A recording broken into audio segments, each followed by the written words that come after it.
की इंशाअल्लाह मजलिस इत्तेहाद मुस्लिमीन के उम्मीदवार की कामयाबी के बाद दिल्ली में जो सरकार बनेगी मजलिस इत्तेहाद मुस्लिमीन हरगिज़ बीजेपी और मोदी की तारीफ नहीं करेगी। और हमको पूरा यकीन है, मुझे अल्लाह की जात पर पूरा भरोसा है कि दिल्ली में इंशाअल्लाह ताला जब नई सरकार बनेगी नरेंद्र मोदी हिंदुस्तान का वज़ीर आज़म दोबारा नहीं बनेगा। मुझे यकीन इस बात का है कि हिंदुस्तान के वज़ीर आज़म का एक हमला एक बड़ा अजीम हमला है और जो वज़ीर आज़म और उसकी हुकूमत जुल्म के वाक़यात में मुलव्वस होती है, हिंदुस्तान की आवाम से झूठ कहकर इक़्तिदार को हासिल करती है,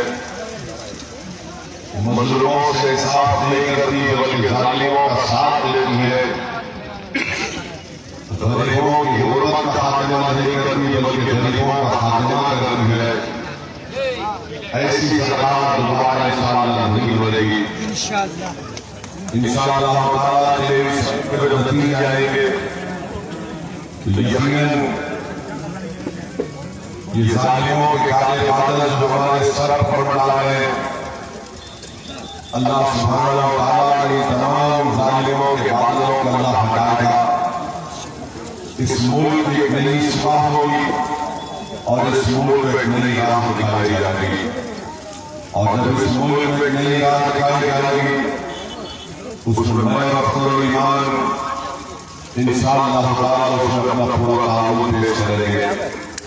मैं इस बात को साफ और वाज़ेह तौर पर आपसे कह रहा हूँ कि नरेंद्र मोदी और बीजेपी के खिलाफ हमने काम किया है और काम करते रहेंगे, बल्कि कांग्रेस पार्टी को किशनगंज की आवाम को बताना पड़ेगा कि दिसंबर 2017 में जब बिल तलाक का बिल ऐवान पार्लियामेंट में लाया गया तो क्यों कांग्रेस पार्टी ने नरेंद्र मोदी हुकूमत का साथ दिया, क्यों कांग्रेस पार्टी ने उस बिल की मुखालिफत क्यों नहीं की, बल्कि कांग्रेस पार्टी ने मेरे दोस्तों और बुजुर्गों मोदी के बिल की तारीफ की।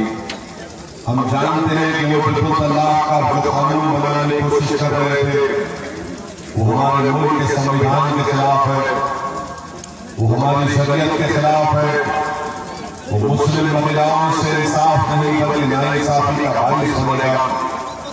इसके बावजूद भी कांग्रेस पार्टी ने जब ऐवान में वोटिंग हुई, जब मैंने तरमीमात को पेश किया तो बजाय तरमीमात की तारीफ करने के कांग्रेस पार्टी ने नरेंद्र मोदी हुकूमत का साथ दिया।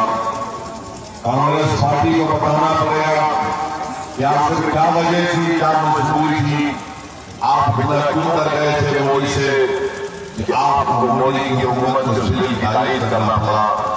कांग्रेस पार्टी को बताना पड़ेगा कि कैसे महबूब मौलाना को इन्होंने उस पार्लियामेंट की बहस में हिस्सा लेने तक नहीं दिया और मौलाना से कहा कि आप उस पर कुछ नहीं कहेंगे।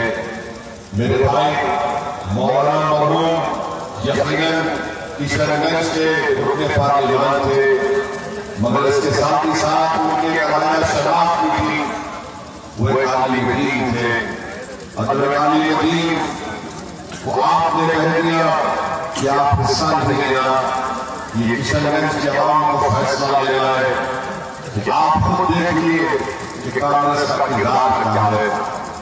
अहम बात जो आपको बताना था कि आज से 2 दिन पहले पंजाब से कांग्रेस का एक मिनिस्टर आता है और उस जलसे में कांग्रेस के उम्मीदवार भी बैठे हैं, अज़ा होती है वो कांग्रेस का उम्मीदवार जो किशनगंज के गलियों का आम की नुमाइंदगी नहीं करना चाहता है,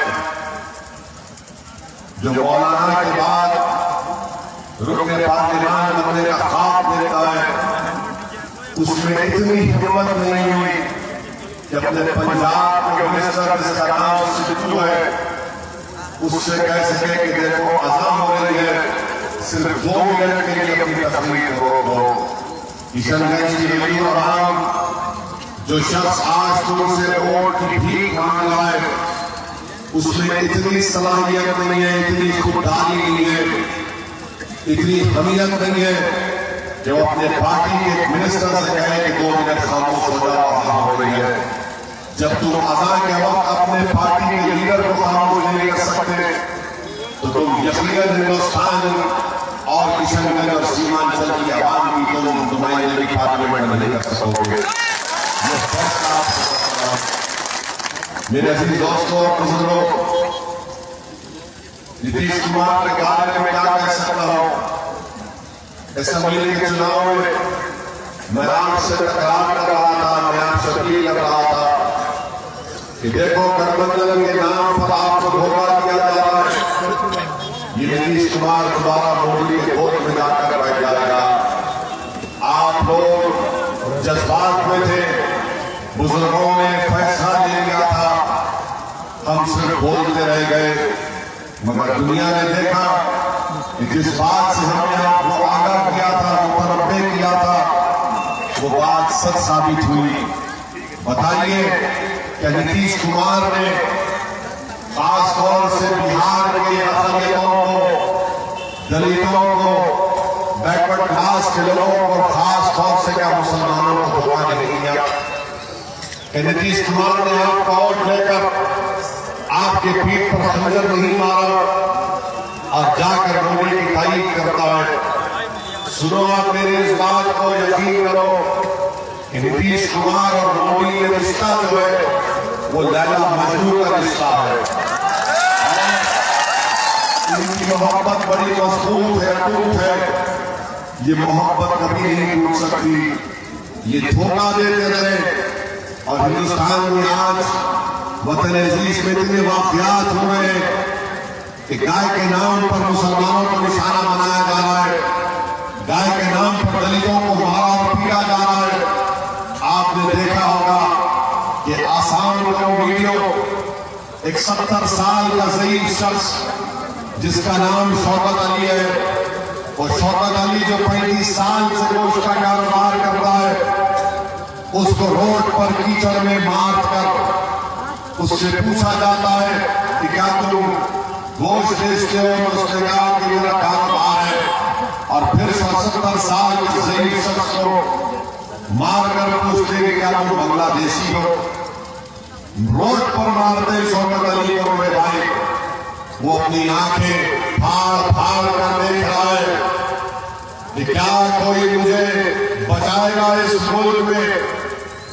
एक चेहरे पर दाढ़ी है और उसको इतना मारते पीटते, उसकी बेइज्जती करते हैं, वीडियो निकालते हैं और उसके बाद उसके मुंह में सूअर का गोश्त अंदर डालकर कहते हैं खा लो इसको।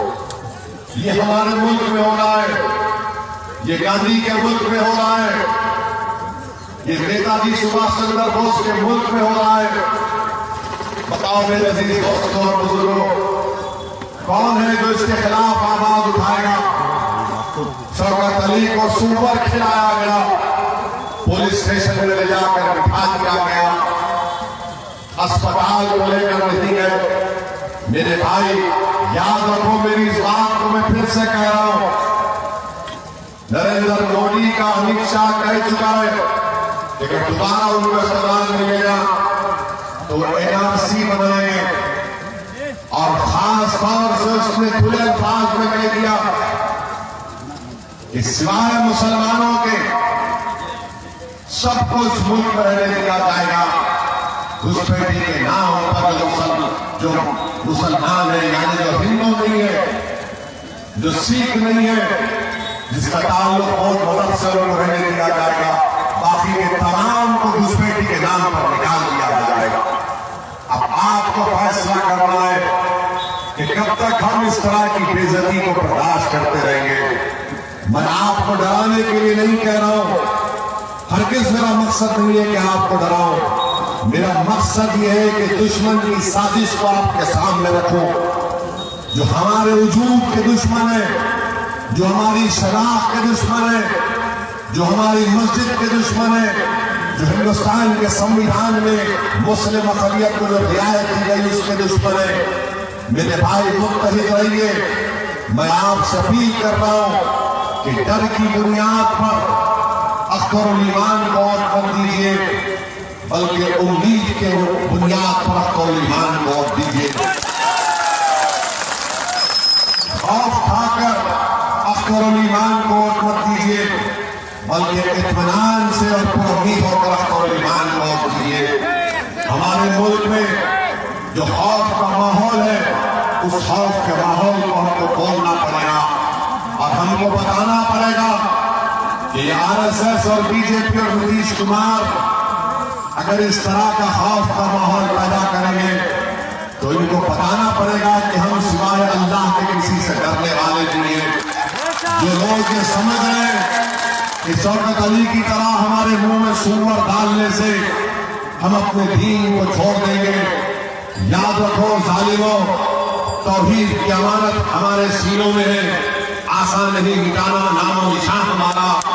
हम तुम्हारे हर जुल्म का जवाब जमहूरी तरीके से देंगे, मगर हम कभी भी अपने दीन पर कॉम्प्रोमाइज नहीं कर सकते। इसलिए कि हिंदुस्तान का संविधान हमें इजाजत देता है कि हम अपने अपने दीन पर चले, अपने कल्चर पर चले। मेरे भाई, मेरे बुजुर्गों, अख्तरुल ईमान को कामयाब करना ये आप तमाम का एक बुनियादी फरीजा है। याद रखिए, अगर हम अपने उम्मीदवार को कामयाब करेंगे तो हिंदुस्तान की लोकसभा में जाकर न सिर्फ किशनगंज बल्कि सीमांचल की इंसाफ की लड़ाई लड़ेगा। ये इलाका ऐसा हो चुका है कि नजरअंदाज हो चुका है, कोई पूछने वाला नहीं है। ऐसा लगता है यहाँ पर आकर कि दुनिया ने भुला दिया किशनगंज और सीमांचल के इस इलाके को। आपको ऐसे एमपी की जरूरत है जो हिंदुस्तान के पार्लियामेंट में जाकर आपके मसाइल को उठाए, हुकूमत वक्त से सीमांचल और किशनगंज के विकास और तरक्की और इंसाफ की लड़ाई लड़ सके। मैं आपसे वादा कर रहा हूं कि आप 18 तारीख को अख्तरुल ईमान को कामयाब करिए और यकीनन इंशाअल्लाह ताला हम आपके मसाइल को उठाएंगे। डरने और घबराने की जरूरत नहीं है। कांग्रेस पार्टी बहुत से इल्जाम लगाती है। इनके सदर राहुल गांधी हैदराबाद दौरी से आए, हैदराबाद आए तो चार मीनार के सामने जलसा कर दिया और चार मीनार के दामन में खड़े होकर, जो चार मीनार हमारे असलाफ की निशानी है, उन्होंने वहां कह दिया कि ओवैसी बीजेपी का बी टीम है। मुझसे लोगों ने आकर कहा कि साहब राहुल गांधी ने ये कहा। मैंने कहा फिक्र मत करो, इस झूठ का जवाब सरजमीन हैदराबाद की आवाम देगी। और मालूम हुआ कि तमाम कांग्रेस को उम्मीदवारों की जमानत जब्त हो गई। हैदराबाद में यह शिकस्त खाए। अब पार्लियामेंट इलेक्शन हुआ तो फिर से उन्होंने मेरे खिलाफ उम्मीदवार को खड़ा किया। आप देखेंगे इंशाअल्लाह ताला जब 23 तारीख को नतीजा आएगा, उस उम्मीदवार की जमानत जब्त हो जाएगी इंशाअल्लाह।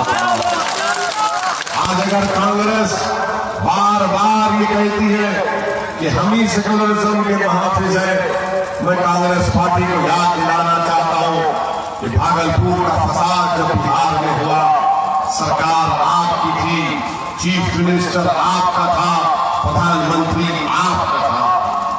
जिस वक्त बाबरी मस्जिद में मूर्तियां रखी गई, जिसका FIR में जिक्र है, प्रधानमंत्री आपका था। GP पंत आपके चीफ मिनिस्टर थे। जब ताले खोले गए, कौन था? आप ही चीफ मिनिस्टर, आप ही प्राइम मिनिस्टर। जब मुंबई की सड़कों पर इंसानियत को खत्म किया जा रहा था, आप ही चीफ मिनिस्टर, आप ही प्राइम मिनिस्टर थे। जब गुजरात की सरजमीन पर इंसानियत को खत्म किया जा रहा था, कौन था? रेलवे मिनिस्टर जो नीतीश कुमार था। कौन था चीफ मिनिस्टर? नरेंद्र मोदी था। आज नरेंद्र मोदी इस देश का प्रधानमंत्री है। जब इसकी तारीख लिखी जाएगी नरेंद्र मोदी की, ये इंशाअल्लाह ताला 23 मई के बाद तारीख का एक हिस्सा बनने जा रहा है। इसको इसके बाद कोई याद नहीं करेगा। जब इसकी तारीख लिखी जाएगी तो साफ मौरख लिखेगा कि इसके वजीर आजम के दौर में इतनी बड़ी तादाद में गरीब और मजलूमों को गाय के गोश्त के नाम पर मारा और पीटा गया, उनकी जानें चले गई। 18 तारीख को जब आप वोट डालने जाएंगे तो याद करो अखलाक की उस शहादत को जिसके घर में घुसकर उसको मारा और पीटा गया। मैं गया था अखलाक के घर को, और जब अखलाक के घर को अंदर जा गया मैं, तो मैंने देखा कि छोटा सा आंगन है, उसमें खून के धब्बे पड़े हैं। मैंने पूछा ये वही खून के धब्बे हैं जिसके अखलाक को मारने के तो लोगों ने कहा कि हाँ। मैंने कहा मुझे अखलाक की मां से मिलाओ, तो मुझे बताया गया कि सही औरत बैठी हुई है और उसके चेहरे को आप देखकर ये नहीं कह सकते थे कि उसकी आंख कहां है, उसकी नाक कहां है। 70 साल की ज़ईफ औरत को जालिमों ने, जब ये मां की ममता बेटे को देखकर उन जालिमों को अपने बेटे को बचाने पहुंची, तो इन जालिमों ने उस मां को भी मार दिया, खूब पीटा उसको। मेरे भाई, जब तुम 18 तारीख वोट करने जाओगे, मैं तुमको इंसानियत का वास्ता दे रहा हूं, मैं तुमको इंसानियत का वास्ता दे रहा हूं। अगर तुम्हारे दिलों में कड़क वाला दिल है, अगर तुम अपने आप को इंसान कहते हो, अगर तुम्हारे घर में बेटा है 17 साल का, तो जब तुम 18 तारीख को वोट करने जाओगे तो हाफिज जुनैद को याद करो, जो ईद की तैयारी के लिए तरावी की पूरी नमाज मुकम्मल कर चुका था, ईद के नए कपड़े लेकर वापस जा रहा था। हाफिज जुनैद को ट्रेन में चाकू से मार दिया गया। उस मासूम 17 साल के बच्चे की शहादत को याद रखो। जब तुम वोट डालने जाओगे याद रखो उस बच्चे को, वो बच्चे इंसाफ के लिए, उस खानदान आज इंसाफ के लिए खड़ा खड़ा है। जब तुम 18 अप्रैल को डालने जाओगे, तुमको इंसानियत का वास्ता, तुमको इस हिंदुस्तान के संविधान का वास्ता, तुमको पीलू खान को याद करना पड़ेगा कि कैसे जयपुर की रोड पर पीलू खान को मार मार कर पीट पीट कर शहीद कर दिया गया। जब तुम 18 अप्रैल को वोट डालने जाओगे, तुमको अकबर खान को याद करना पड़ेगा, जिसको तलवार से मारकर किसी जालिम ने उसके जिस्म को जला दिया, उसका घाट किया। तुमको झारखंड करीमुद्दीन अंसारी को याद करना पड़ेगा। किशनगंज की आवाम, अगर आप में दिल धड़कता है किसी इंसान के लिए, जो मुझे यकीन है, तो करीमुद्दीन अंसारी के उस चेहरे को याद करो कि सरे बाजार में करीमुद्दीन अंसारी को मार मार कर पीट कर उसका वीडियो निकाला गया, और जब उन मुलजिमीन को जेल से रिहा हुए तो मोदी की कैबिनेट का वजीर उनको फूल का हार खिलाता है। कौन कौन से वाक़यात में तुमको याद दिलाओ, मगर याद रखो जो लोग आज इस दुनिया में नहीं है, उनके खानदान के लोग असदुद्दीन ओवैसी से उम्मीद लगाकर बैठे कि हमको इंसाफ मिलेगा। अगर तुम्हारे पास तुम्हारा 22 साल का लड़का है जो पटना या हिंदुस्तान के किसी यूनिवर्सिटी में तालीम हासिल कर रहा है, तो याद करो वो बदायूं का लड़का नजीब, जिसकी माँ आज भी हिंदुस्तान के कोने कोने में जाकर पुकारती है कि मेरा नजीब कहाँ है, नजीब कहाँ है। दिल्ली के JNU यूनिवर्सिटी में रात में एक बार नजीब को बीजेपी के ABVP के बच्चों ने मारा। नजीब गायब है मेरे भाई 1.5 साल से। याद करो इन लोगों को। अगर हम इंसानियत को बचाना है 18 अप्रैल को, तो इन वाक़यात को याद करना पड़ेगा। दुनिया समझती है कि लोग भूल जाएंगे, हम नहीं भूल सकते, क्योंकि मरने वाले ये तमाम गरीब और मजलूम थे। याद करो गुजरात में उन दलितों को सारे बाजार उनके कपड़े उतार कर उनकी नंगी पीठ पर घोड़े मारे गए। मेरे भाई, यही चीज मैं आपको याद दिलाने को आया हूं। अख्तरुल ईमान को कामयाब करो, और मैं आपसे वादा कर रहा हूं इंशाअल्लाह ताला हिंदुस्तान में नई हुकूमत बनेगी। मोदी हिंदुस्तान का वज़ीर आज़म नहीं बनेगा। मोदी ख्वाब देख रहा है और ख्वाब देखता रहेगा इंशाअल्लाह ताला। हिंदुस्तान हमारा वतन अजीज है, जहां पर हमारी जहांबानी के निशानात हैं, हमारी वफादारियों की निशानियां देख रहा है। तो हमारे कब्रिस्तानों को देखो, जमसिया तान कर आज भी सरजमीन में सो रहे हैं। आज हमको कोई गद्दार नहीं कह सकता। हमको वतन से मोहब्बत थी और रहेगी। हम यहाँ से छोड़कर जाने वाले नहीं है। तुम हमारे मुंह में सूअर डालो, तुम हमको बांग्लादेशी का, और याद रखो हम अपनी माँ की कोख से इस वतन में पैदा हुए और हम यहीं पर रहेंगे। बल्कि हमारे जिम्मेदारों ने बताया कि ये मुल्क हमारे बाप का है, ये मुल्क हमारे बाप का है, और बाप की जगह को छोड़कर बेटा नहीं जाता, ना बेटी आती है। इसका जवाब कैसे देंगे जालिमों के जुल्म का? इसका जवाब मेरे भाई हम लोग वोट से देना है। इसका जवाब हम जज्बाती नारों से नहीं दे सकते। इसका जवाब हम बंदूक या गोली से नहीं दे सकते। इसका जवाब हम हथियार जो हिंदुस्तान का संविधान, जो बाबा साहेब अम्बेडकर ने दिया, वोट का हथियार इस्तेमाल करो। सीमांचल का बदला लेना है उन जालिमों से जिन्होंने तुमको गुर्बत और मुफलिसी का शिकार बना दिया, नौजवानों को मजबूर कर दिया अपने घर बार छोड़ने के लिए। मासूम बच्चे 12-13 साल के हिंदुस्तान के बड़े बड़े शहरों में जाकर या तो जरी का काम करते हैं या होटल में टेबलों को साफ करते हैं। बताओ ये कब तक तुम जुल्म बर्दाश्त करोगे? कल तक तुम्हारे पास कोई मुतबादिल नहीं था कि तुम शिकार थे कि कांग्रेस है या फिर नीतीश है। आज तुम्हारे पास एक मुतबादिल है, मुतबादिल मजलिस है। तुम्हारे पास एक बेहतरीन उम्मीदवार है अख्तरुल ईमान के नाम से। अख्तरुल ईमान को कामयाब करो। किशनगंज की आवाम, मैं तुमसे अपील कर रहा हूं कि सीमांचल की सरजमीन में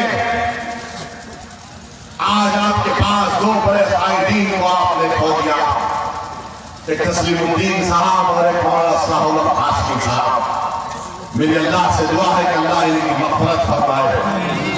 मगर बताओ इन दोनों का नाम बदल, इन दोनों का जानशीन कौन हो सकता है? वो जावेद हो सकता है जो एक अज़ान के वक्त तकरीर नहीं रोक सकता। वो महमूद नहीं, उसका नाम मोदी है। मोदी है जो मोदी को हिंदुस्तान का वज़ीर आज़म बनाने के लिए वोट मांगता है। अरे शर्म करो जेडीयू वालों, जब तुम मुसलमानों की बस्ती में जाते तो तुम बीजेपी का परचम नहीं लगाते। हिम्मत है तो लगाओ ना परचम बीजेपी का, लगाओ मोदी की तस्वीर लगा कर आओ। नहीं लगाते और ये समझते कि हम बेवकूफ हैं। मेरे भाई, आज आपको न सिर्फ अपने एमपी को कामयाब करना है, बल्कि अपने सीमांचल के लिए आपको एक शख्सियत की जरूरत है। इनफरादी तौर पर अख्तरुल ईमान को मजबूत करने की बात नहीं कर रहा हूं। मैं आपको कह रहा हूं इज्तिमाइयत इस बात का मुतालबा करती है कि आप मुत्तहिद होकर अपने सीमांचल की हिफाजत के लिए, अपने सीमांचल के इंसाफ के लिए आपको अख्तरुल ईमान को कामयाब करना है। मैं अख्तरुल ईमान की आना के लिए नहीं कह रहा हूं, मैं सीमांचल की इज्जत के लिए कह रहा हूं, मैं सीमांचल के मुस्तकबिल के लिए कह रहा हूं, ताकि आपकी आवाज हिंदुस्तान के उस पार्लियामेंट में गूंजे। और आपको यकीन दिला रहा हूं कि अख्तरुल ईमान हिंदुस्तान की पार्लियामेंट में जब जाएंगे तो सीमांचल की इंसाफ की बात करेंगे।